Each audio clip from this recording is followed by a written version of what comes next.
Yo, c'est Zoc. Dans cette vidéo, nous allons explorer le monde fascinant des gagnants de loterie et de leurs choix de dépenses souvent étonnants, voire carrément stupides. Tout le monde a rêvé de gagner à la loterie à un moment de sa vie et nous avons tous imaginé toutes les choses que nous pourrions faire avec tout cet argent. Rejoignez-nous alors dans cette vidéo, nous allons examiner les cas les plus stupides de gagnants de loterie de tous les temps. Numéro 1. Lee Ryan a connu une vie difficile et remplie de malchance.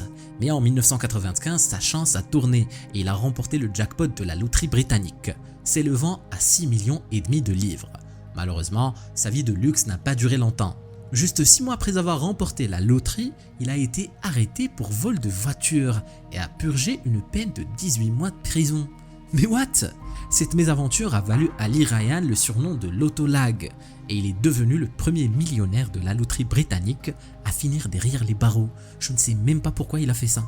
Après avoir purgé sa peine, il a commencé à vivre luxueusement, achetant des voitures de sport, des avions privés, des motos et des bijoux, et dépensant des sommes d'argent considérables pour les femmes.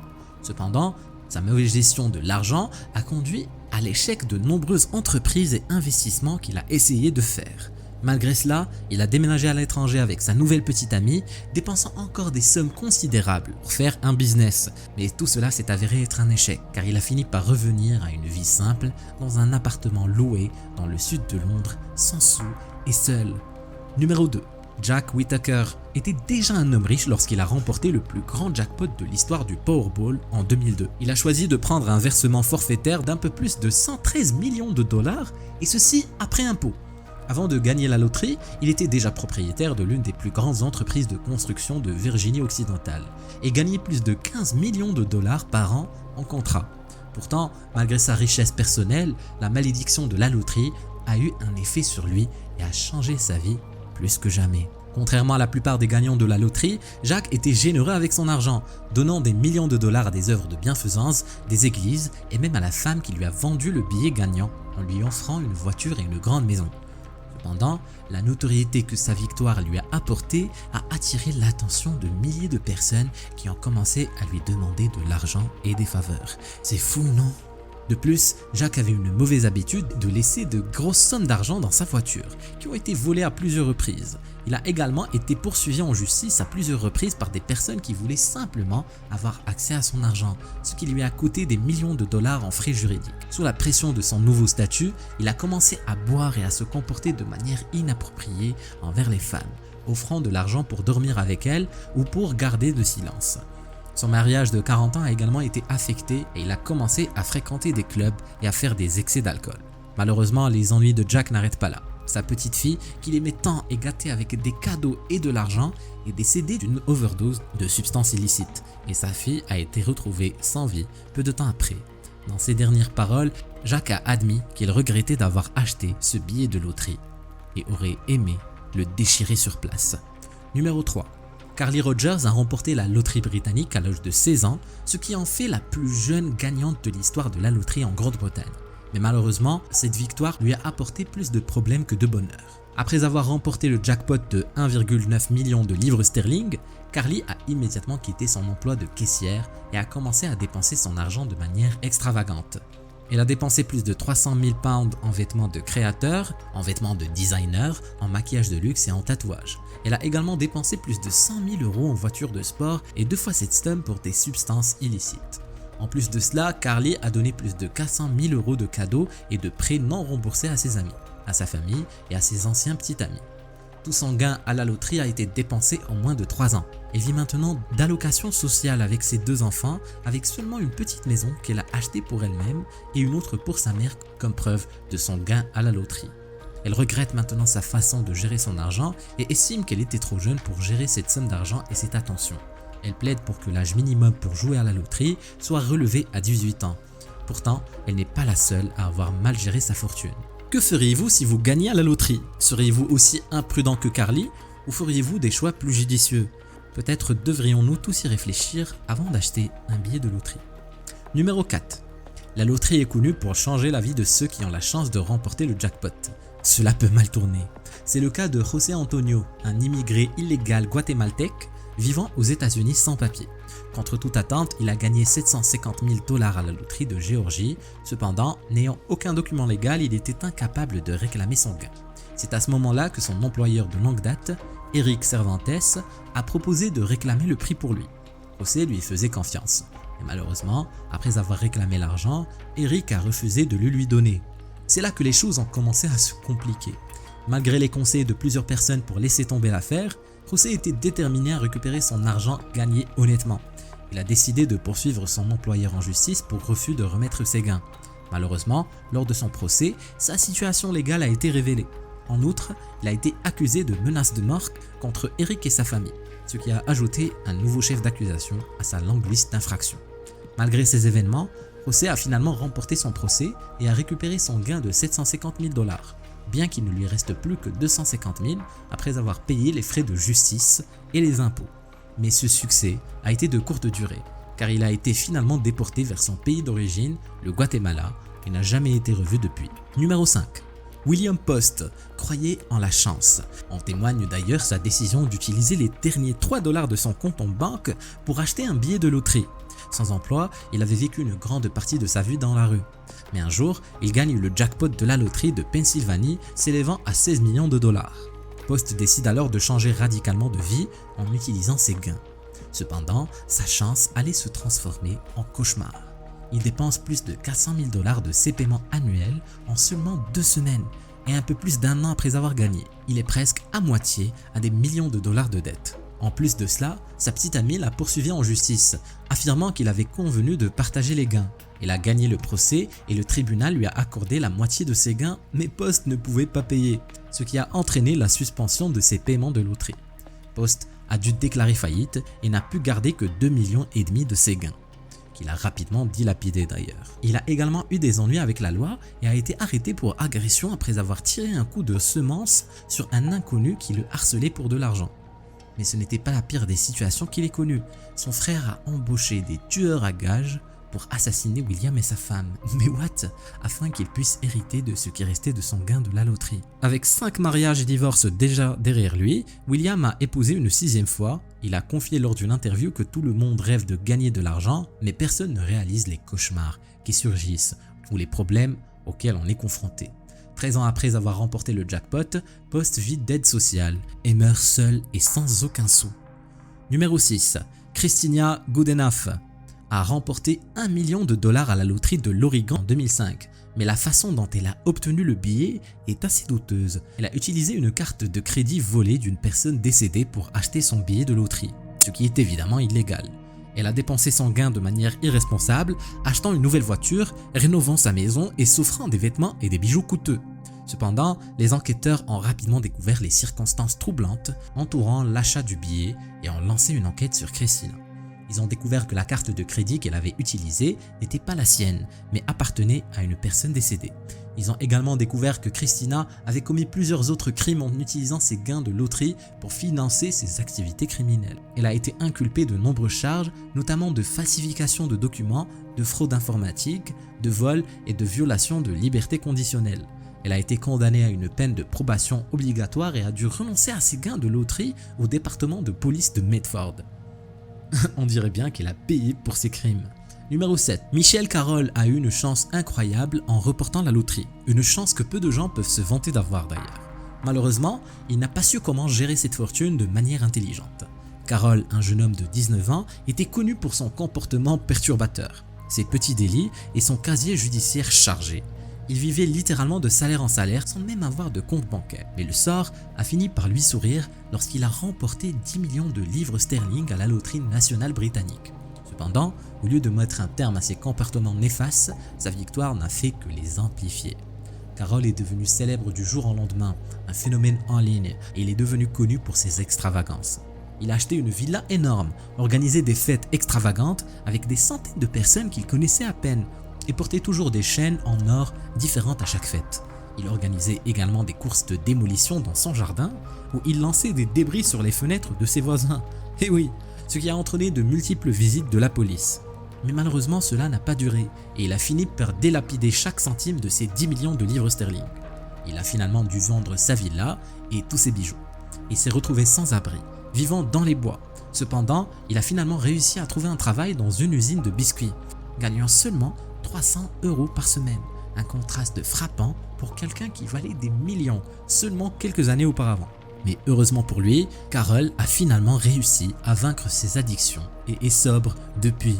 Numéro 8. Denise Rossi a fait le choix de divorcer de son mari, mais pas pour les raisons habituelles. En effet, cette dernière a divorcé par pur appât du gain, espérant pouvoir garder tout l'argent qu'elle avait gagné à la loterie. Intéressant. Elle jouait régulièrement à la California Super Lotto depuis des années dans l'espoir de toucher le jackpot. Et cela a fini par arriver. Denise a gagné le prix de 1,3 million de dollars, mais elle n'est pas rentrée chez elle pour partager sa victoire avec son mari. Au lieu de cela, elle a décidé de demander le divorce seulement 11 jours après avoir gagné. Elle avait caché sa nouvelle richesse à son mari, qui était perplexe et blessé par sa décision soudaine de le quitter. Mais il a finalement signé les papiers du divorce pour lui donner ce qu'elle voulait. Denise a ensuite vécu sa vie de millionnaire en profitant de sa nouvelle fortune loin de son ex-mari. Ce n'est que 2 ans plus tard qu'une lettre de la Lottery Commission, destinée à Denise, est arrivée à son ancienne adresse, où vivait toujours son ex-mari. La lettre mentionnait son gain à la loterie qui avait eu lieu 11 jours seulement avant que sa femme ne demande le divorce. Une recherche rapide dans la base de données a confirmé que Denise avait en effet gagné 1,3 million de dollars et l'avait caché à son mari. Il a immédiatement porté plainte contre son ex-femme pour fraude et intention malveillante. Denise a affirmé qu'elle ne savait pas qu'elle devait déclarer ses gains à quiconque, y compris à son mari. Mais la loi californienne sur les actifs stipule qu'elle était légalement obligée de déclarer les gains qu'elle avait obtenus alors qu'elle était encore mariée. Denise a été reconnue coupable de fraude et ses gains ont été remis à son ex-mari. Malheureusement pour elle, elle avait déjà dépensé une bonne partie de ses gains et se trouvait désormais en dette. Elle a laissé l'appât du gain prendre le dessus et au lieu de partager son argent avec son mari, elle doit maintenant vivre dans une pauvreté extrême. Numéro 9. Lopez, un travailleur du bâtiment vivant au New Jersey, faisait partie d'un groupe de travailleurs achetant régulièrement des tickets de loterie. Ils avaient commencé une cagnotte de loterie au travail où ils mettaient de l'argent ensemble pour acheter des billets.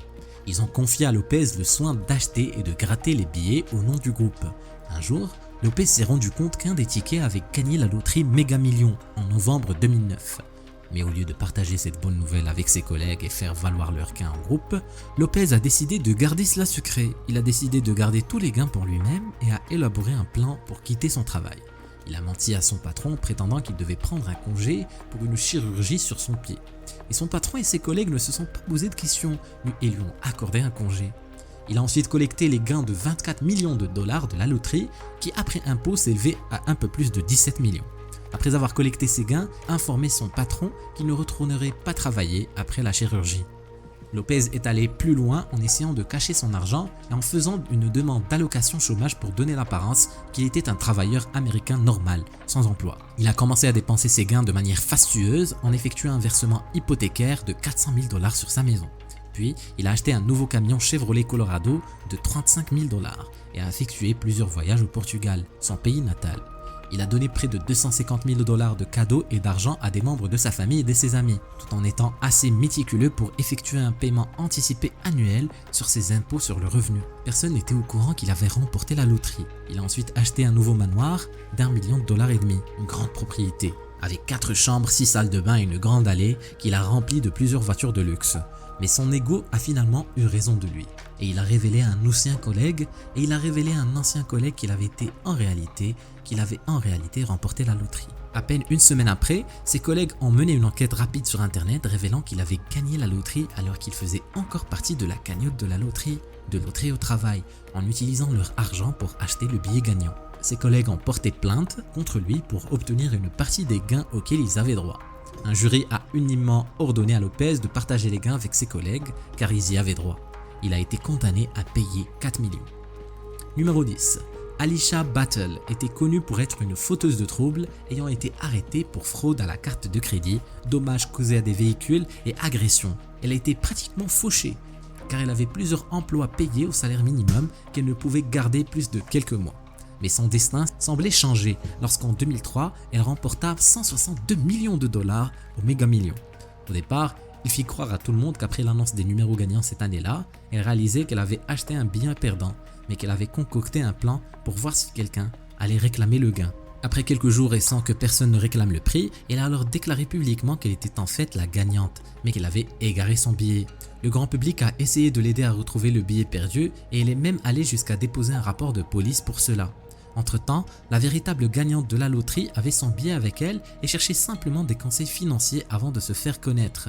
Rebecca Jamison, une travailleuse hospitalière, était simplement ravie lorsqu'elle a présenté ses billets de loterie au responsable de la loterie de l'Ohio, qui l'ont proclamée la véritable gagnante en direct à la télé.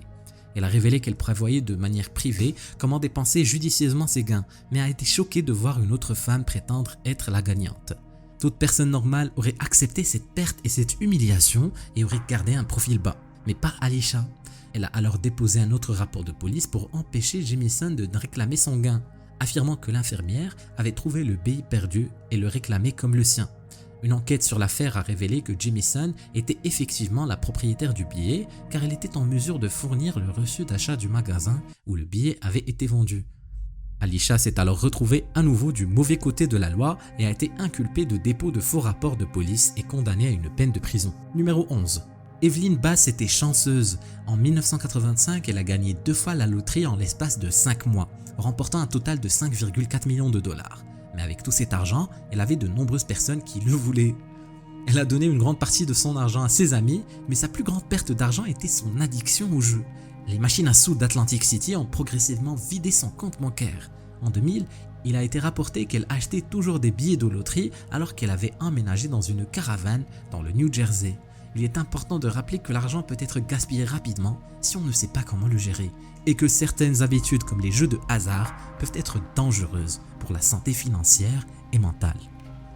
Numéro 12. En 1961, la vie de Kate Nicholson, un mineur britannique pauvre, allait changer pour toujours. En effet, sa femme, Viv, remporta plus de 150 000 livres sterling au pool de football, soit l'équivalent de plus de 3 millions de livres aujourd'hui, en tenant compte de l'inflation. Le couple était aux anges et Viv annonça qu'elle allait dépenser sans compter, et c'est exactement ce qu'ils firent. Ils dépensèrent leur fortune avec prodigalité, si bien que quelques années plus tard, tout avait disparu. C'était déjà tragique, mais la situation empira lorsque Kate mourut peu de temps après. Viv écriva plus tard une autobiographie intitulée « Dépenser, qui reflétait bien le destin tragique du couple. Numéro 13. En 1996, John McGuinness a remporté une somme importante de 10 millions de livres. Il a utilisé une partie de cet argent pour sa famille, une nouvelle maison et quelques luxes. Cependant, il a commis une erreur monumentale en investissant le reste de sa fortune dans Livington FC, l'une de ses équipes de football préférées. Suite à sa rencontre avec Dominic Kane, ancien directeur du club de football Celtic, Kane a été accusé d'avoir trompé McGuinness et un autre partenaire commercial en les incitant à signer un accord de refinancement de prêts frauduleux, mais a été acquitté en 2009. Malheureusement, cela a détruit toutes les chances pour McGuinness de récupérer ses gains. En conséquence, ce dernier a déclaré plus tard qu'il avait du mal à quitter sa maison par peur d'être harcelé en tant que l'homme qui a tout perdu. Numéro 14. En 1998, Jim Ice, un ancien agent de sécurité, a gagné 19 millions de dollars, lui permettant de vivre sa vie de rêve. Cependant, il a rapidement commencé à dépenser plus que ce qu'il avait et à emprunter de l'argent à l'avance. Malgré son choix de recevoir son jackpot en versement annuel, après un divorce coûteux, il a fini par vivre dans un garage et est devenu dépendant de substances illicites, ce qui l'a poussé à commettre plusieurs braquages de banque. Et oui, de millionnaire à braqueur de banque. À chaque fois, il aurait menacé les guichetiers de les tuer s'ils ne lui donnaient pas de l'argent en glissant une note. Malheureusement pour lui, le FBI l'a finalement rattrapé et il a été arrêté et emprisonné. Ces personnes arrivent à vivre sans organes, comme cette personne par exemple qui n'a pas besoin de cœur pour vivre. Clique sur la vidéo pour en savoir plus. Vas-y, clique.